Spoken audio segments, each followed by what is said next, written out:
Good evening, everyone. It's been a while, about 4 months since I made a video, and the only reason that that's been the case that it has been was because there were personal affairs and situations that I had to really buckle down and take care of. As unfortunate as it is, that is how it was.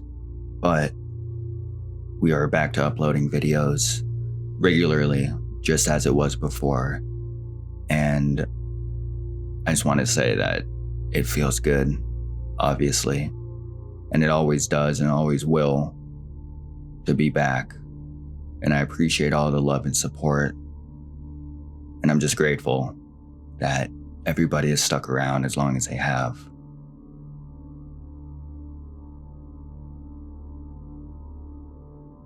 I'll keep this short and sweet. A few years back, we were having a brutally cold winter. The snow had frozen into ice and covered everything. It was pitch black in the backyard when I went to let my dog outside one last time before that evening. As we exited the house, from the sliding door of the walkout basement and onto the lower deck, I felt that something was off. Our house backs up to some woods, so I was accustomed to hearing noises from wildlife in the night. This night was different. Nothing made a sound except the Arctic cold wind. But I had this feeling I was being watched. The entire time my dog was in the backyard. I looked around nervously, expecting a coyote or another predator to pop out of the tree line. My dog did his business, but afterwards stopped and stared at the corner of the woods until I got creeped out and called him back inside. I quickly locked the sliding door and shut the curtains, unable to shake the uneasy feeling I had outside. After double and triple checking all of the locks in the house, I finally went to bed. Around 3 a.m, I hear the muffled sound of my dog barking from the basement 2 floors below. I got up, stumbled down 3 flights of stairs, and found him standing at the basement sliding door. He was peeking his head through the closed curtains, barking his head off with the hairs standing up all along his back. I tried calling him away from the door, but he wouldn't let up.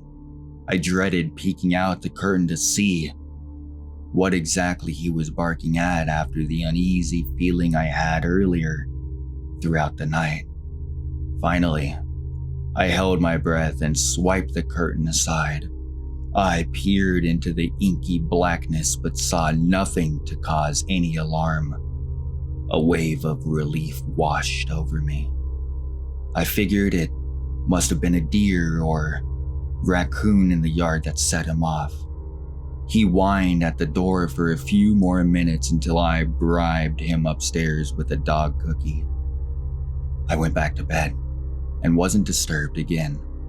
That is, until the morning when I went to the basement to let out the dog. I opened the sliding door and walked out onto the deck as he bounded into the snow. My blood ran as cold as the sub-zero morning temperatures when I looked down. There, frozen into the ice on the deck, was a set of bare human footprints. They were very clear. I could make out each toe on the person's foot.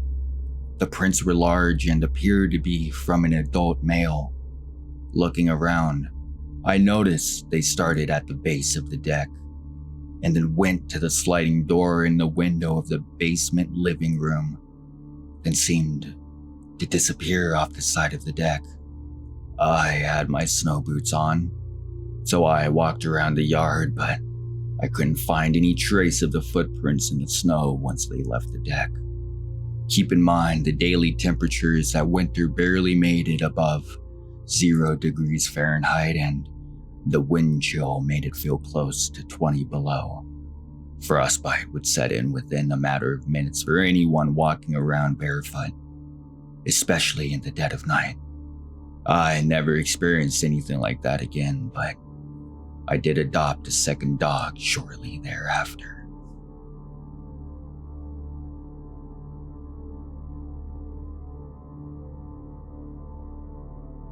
I went backpacking alone over the recent long weekend, which was beautiful. The second night, I camped at the beautiful high elevation lake, which could also be accessed by a short 1-mile trail, so there were a few other campers and several other people who were just day hiking or fishing. It was late afternoon and I was sitting around my camp reading when a guy, probably around his mid-20s, walked by carrying a fishing pole and small cooler. Didn't think much of it, but 5 or 10 minutes later he doubled back and came and said hi. I said hi and went back to reading, but then without warning, he sat down on a stump right next to me. I was completely taken aback at this invasion of my space.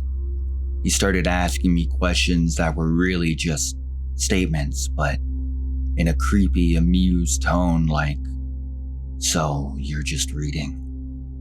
And then looked behind me and noticed my tent and said, "Oh, you're staying the night here, alone? Huh." I didn't say anything in response to this in particular, but it's obvious that I am. It's hard to explain, but his vibe was just really off. I was so uncomfortable that I couldn't even really form words or tell him I was trying to be alone to get him to leave. I was honestly paralyzed. His eyes were so dead and dark and just drilling into me. I just responded with like, uh-huhs or yeah, or something, and just tried to pretend I was still reading. Without warning, he pulls out and cracks a beer and lights a cigarette and just starts blowing it at me. At this point, I'm so uncomfortable and just not responding. Soon, another hiker wandering by, and he strikes up a conversation with him, and I took the opportunity to grab my water filter, pretend like I needed to get water. I went to the shore and filtered some water super slowly, and saw him walk away to go sit with the new guy, which made me super relieved, except that he kept looking in my direction. I came back eventually and got inside my tent, and for about 20 minutes, everything was fine. I had the rain fly pulled back and was watching the sunset and loosely organizing my things when he popped out from behind my tent and stood maybe a foot from my door looking down at me. He didn't say anything, but just started laughing really creepily. Fakely. Again, I asked, "What?" And his response was, "This is just really fun." I felt literally sick to my stomach and finally responded with something like, "I'm gonna take a nap now, so have a good night." He laughed again, but luckily left. Later, I saw him still wandering around the camp with no real purpose, still looking in my direction often. I had no service, but I wrote down his last name, at least what was written on his cooler, and where he said he was from, while talking to the other hiker in my notes app, just in case, and slept with my pocket knife close. I debated leaving camp that night, but ended up staying and just leaving super early in the morning in case he came back. Normally, while backpacking, I think the worst thing could have happened is I might have run into a bear or sprained an ankle, and maybe this seems not that bad as you're reading it. But this truly was the most unsettling experience I've ever had in my backcountry. I'm sure I'll be back out soon, but hopefully somewhere far, far away from this dude.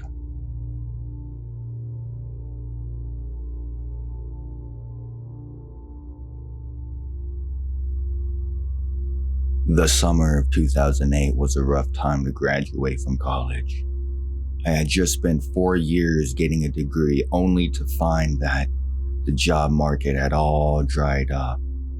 As bummed out as I was about being unemployed for the foreseeable future, I found a deep appreciation for backcountry camping and hiking that summer. Growing up in the Rocky Mountains and graduating from a college in western Montana, I was not a stranger to hiking or camping, but that summer it became a escape to the point of an obsession. Going on daily hikes and camping beneath the stars really helped my mental health, while I worried about my life's purpose and my future. It was June and unseasonably cold, wet, and cloudy. The daytime highs barely touched 50 degrees, and at night it dropped below freezing. Despite the weather, I had planned to hike around the Anaconda Range that week, and I wasn't going to let that deter me. My plan for the week, funny enough, was to hike from Storm Lake over Storm Lake Pass and down to Upper Seymour Lake.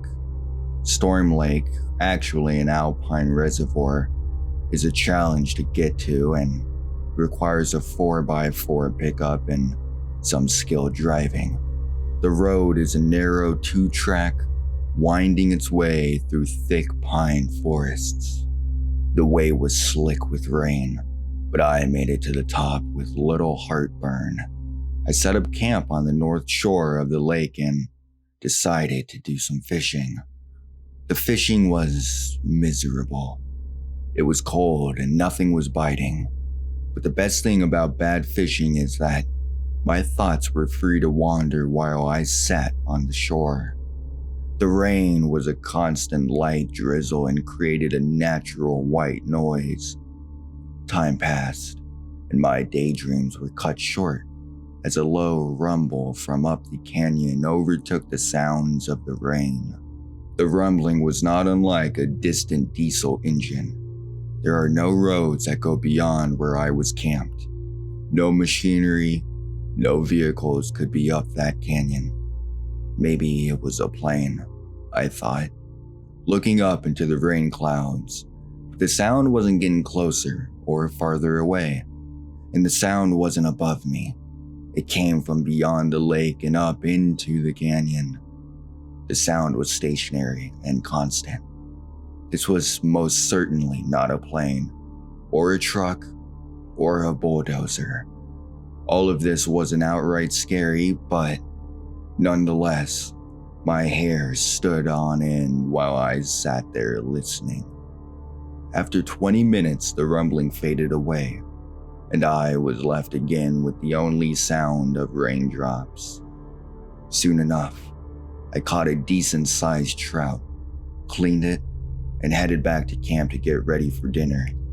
The fish cooked up fine, but to be honest, I hate trout.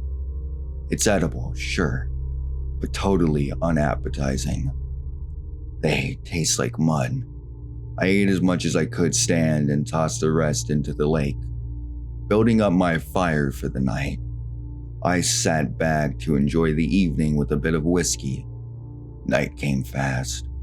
The mountain ridges put the sun to bed early and the rain clouds obscured the starlight. It was dark, really dark. The sounds of a crackling, warm fire and the rain bouncing off my tent were a great comfort and starting to lull me to sleep. I reminded myself I needed to build up the fire before bed. I walked over to my pile of scavenged firewood and grabbed an armful. Being away from the fire's crackling, I could not pick up to all of that familiar rumbling rising in the background. It was growing louder than before, and closer. I may have had a few too many pulls of whiskey and was tired and grouchy. This noise was ruining my camping trip and my buzz. Frustrated, I yelled into the darkness of the night.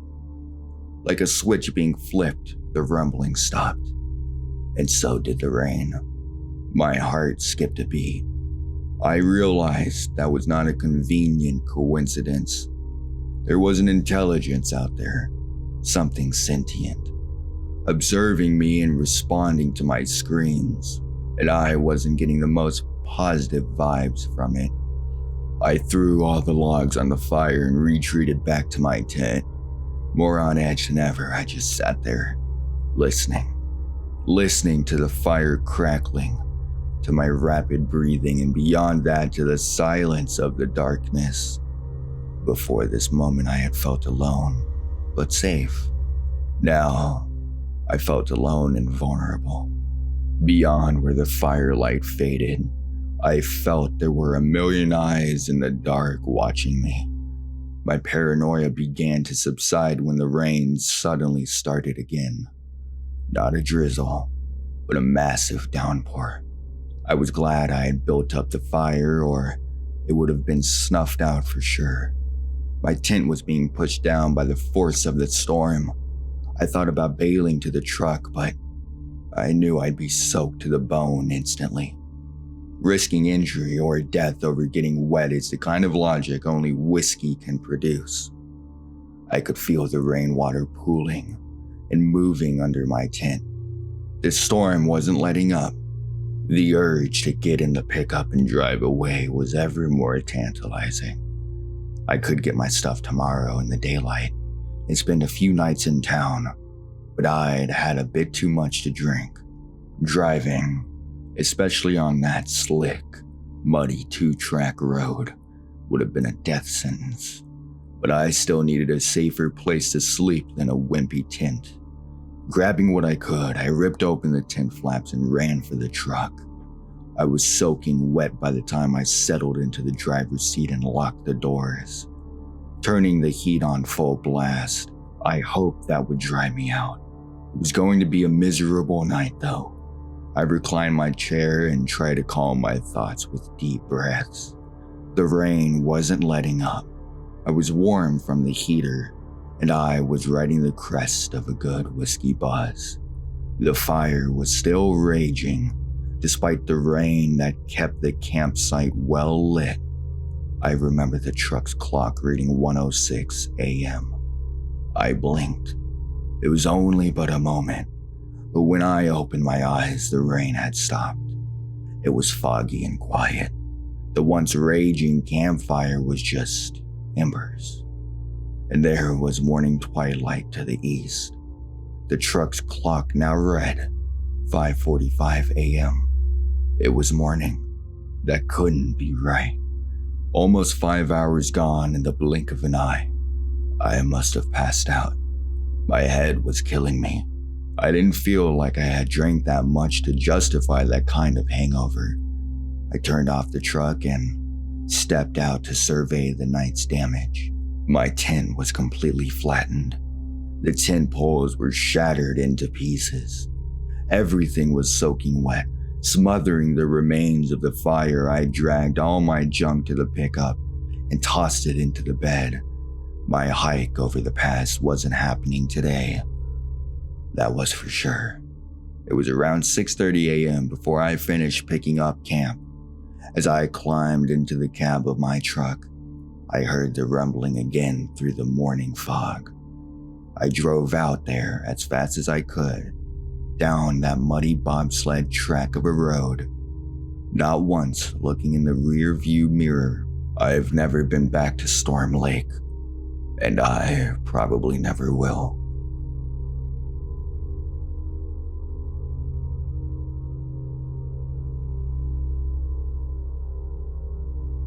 Just today, my friend and I were hiking on some abandoned and unused land. It's really beautiful, with lakes, cliffs, and tons of trees.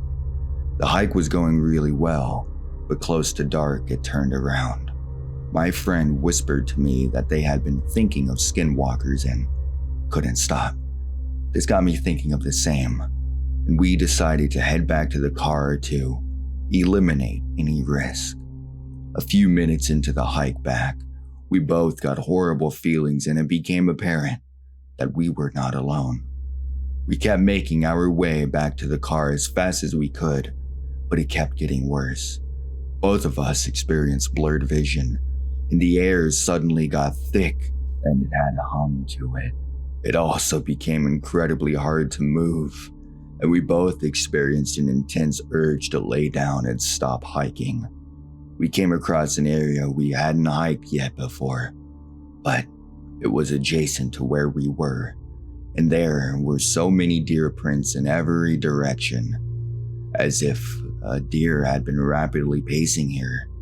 A human footprints on the other side of that scramble. There wasn't a clear starting point to the footprints, and no evidence of other hikers for miles. The trek back to the car seemed to take 5 minutes and 3 hours simultaneously, so we have no clue how long it took. Neither of us has felt thin sense of dread or been disoriented before. Do you think we had a close encounter with a skinwalker? Or was it something else entirely? I do not have the background knowledge to say what exactly it could be. We are in eastern Kansas, if that helps. Any information or ideas are appreciated.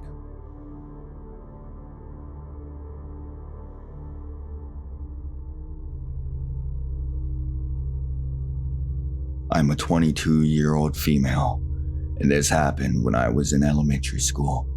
I want to say I was like 9 years old. My parents took me and my younger sister camping all the time in California. My mom admits that her placement of my sister and I in this tent is really fucked. If she could go back and change it, she would. The tent was set up with a space for 2 people in the middle. Think a square with 2 rectangles on the side with a divider that splits up the rectangles on the side. So, like privacy for my sister and I.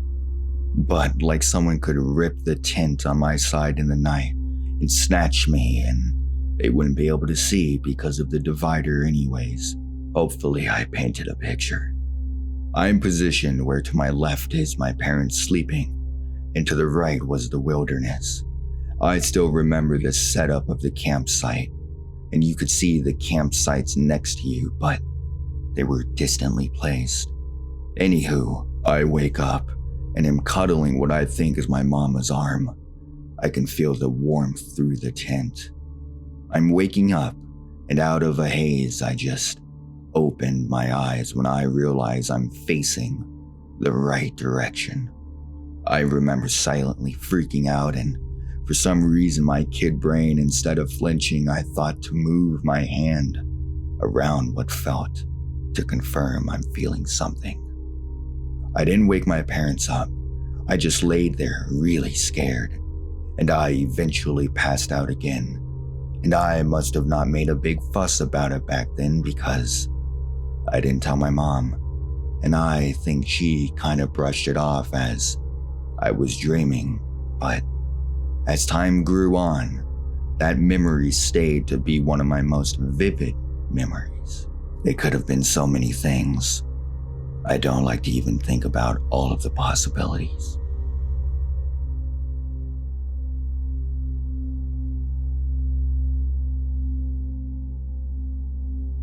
I work as a child care professional, and one of the kids that I look after had recently gone into hiking.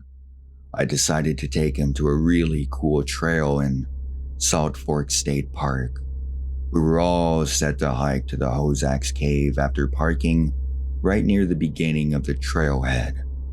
The entire trail is about a half of a mile, which is why I chose this very trail for our hike that day.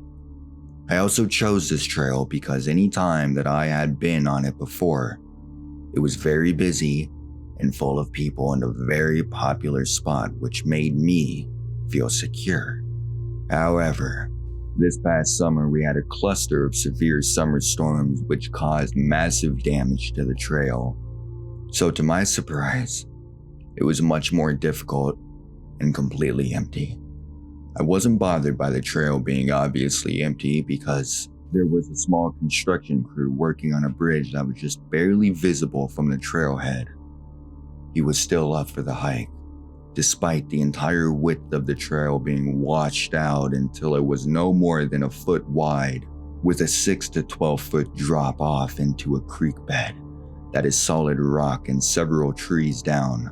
He is very athletic, and I was confident in his abilities, if he was, and he was so excited to tackle our adventure. We made it all the way to a platform that allows you to see the entire cave. There were many downed trees surrounding the platform, and it was actually closed at this point. But we had made it this far, so we decided to maneuver around the platform and proceeded the few hundred feet into the cave. We spent most of the time in this area due to the difficulty, so I know exactly what it looked like. There were tree roots directly under the platform, and you could climb down either side of them. It is also worth noting that Hozak's cave is much more like a cliff with an overhanging rock formation and a trickle of a waterfall directly in the middle. It is not a creepy closed-up cave. It is a very open and beautiful one. We got to the cave, and I noticed a candle that was not burning recently but had been at some point, sitting on a large rock that had a heart carved into it. I chalked it up to someone having a date or something and disregarded it. He wanted to climb to the top, where I noticed 2 more candles and 3 stacks of small rocks that had been stacked up by somebody. I definitely felt weird at this point, but it was about this time that he found a small puddle full of baby salamanders and wanted to catch them.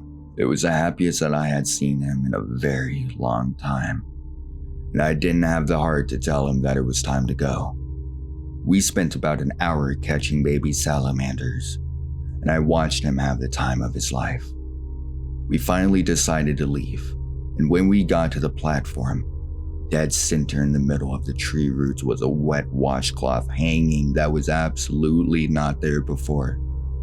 He noticed it as well, but did not pick up on the severity of the situation that we were in. At this moment, I factually knew 2 things. 1, someone was watching us, and we did not see them. 2, they were now potentially hiding in the woods and made it a point to not be seen, but to leave an object to be noticed. There was no running back with the narrow trail, and I was not about to tell him we were in potential danger. I told him to go in front of me, and I just kept encouraging him that he was doing great over and over, and that seemed to speed him up naturally. I never saw anyone while we were on the trail. We got to the car and I locked the doors immediately. On our way out of the park, a very dirty man, probably in his 30s, came out of the woods and made it a point to stare at me with the most emptiness of expressions, to that of which I've never seen. The man followed me with his eyes and head as I drove by him and continued to stare at me until I couldn't see him anymore. I knew the third fact at that point. He made it a point to make himself apparent to me, and that facts 1 and 2 were true. That starstruck me for days, and I considered counseling after this, as it bothered me for several weeks, causing me severe anxiety. I tried to tell myself that maybe we just interrupted his bath time, and he was camping and didn't want to startle us. After all, the crazy-looking man had ample time to do anything that he wanted while we were catching salamanders. I just cannot in any way rationalize why he stared into my eyes the way that he did, as if he wanted to go unnoticed. Deep down, I know that it is much more likely that it was a deliberate action intended to scare me. He never had any idea how panicked I was, and to this day, it is the most fun that I had ever seen him have.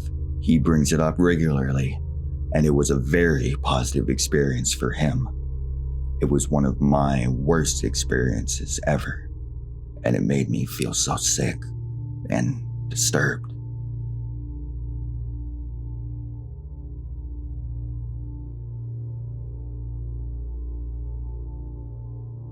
"2 years ago, I went to go visit family up in northern Minnesota around Labor Day weekend. I would not give the exact location, but will provide at least a general location where this happened. To keep this short, I'm hoping someone may have had a similar experience, or may have had a general idea what this thing or entity was walking around our tent.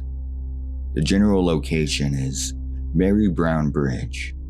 On that Labor Day weekend, my girlfriend and I were planning on spending time camping with her family. Both of us were very excited to get away from the everyday city life and anticipated a much-needed low-key weekend. We arrived at their location around noon on Saturday and were warm greeted by everyone there. During the day and evening, we were enjoying ourselves with random fun activities and catching up on how everyone was doing. As dusk started to settle in, we all were near the campfire for a few hours until 11 p.m. Eventually, the family and ourselves called it a night and headed to bed. My girlfriend and I were offered to sleep in a bigger-sized 6-person tent earlier that day, from whom her relative, who I will call Mary. It was a kind gesture at the time, as we only brought a 2-person sized tent. Having that additional space for our belongings and our air mattress was a nice added feature. Mary's tent was positioned not too far from the campfire and the rest of the family. The family did a wonderful job clearing and maintaining the area for their smaller RVs and additional tents. To the back of the tent, about 20 to 30 yards, is where the woods started with semi-thick brush and trees. The 3 of us were laying down, chatting, and eventually they both fell asleep. For some reason, I couldn't sleep, so I was on my phone passing time, hoping to eventually drift off to sleep. This is when I heard faint activity in the woods about 40 yards back. I dismissed it right away, as deer are known in this area, and continued to space off on my phone looking at random things. About 10 or 20 minutes later, I heard something get closer to our tent. I could distinctly hear twigs snapping and moving between bushes getting closer to our tent. This started to get my attention, as I could start physically feeling a faint shake in the ground as this thing or entity was wandering around. Moments later, this thing was about 10 yards away from our tent, walking or running back and forth. Each step this thing took, I could physically feel the vibration from the ground. This thing was big. Best way to describe this feeling is if you went to a live rock concert and felt the kick drum hit your body. At this point, I was a bit terrified as I was trying to follow the footsteps, running at the back of the side of our tent. This entity or thing got at least 5 yards near our tent and suddenly stopped near Mary's side of the tent. The hairs on the back of my neck stood up, scared of what this thing was going to do next. I shit you not. A few seconds later, Mary shot up from being dead asleep. She gasped for air and was calling our names to wake us up. You could hear in her voice she was terrified. This entity hightailed off back in the woods. Both of us were very startled at this point. The woods were dead silent, and eventually had enough courage to look outside of our tent. We saw and heard nothing, and about 30 minutes later, ran to their shop to grab a shotgun. Another anomaly during this whole thing while we were alert and awake.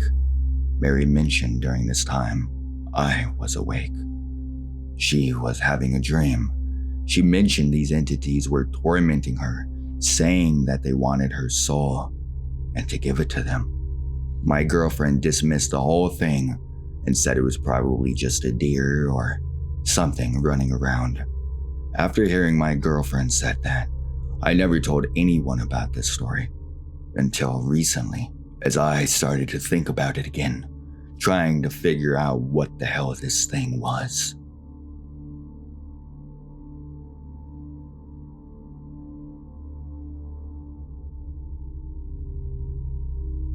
Thank you everyone for listening. If your story was told, I'm glad I'm the one who could tell it. I appreciate all the love and support, and I hope you enjoyed today's stories as much as I did reading them.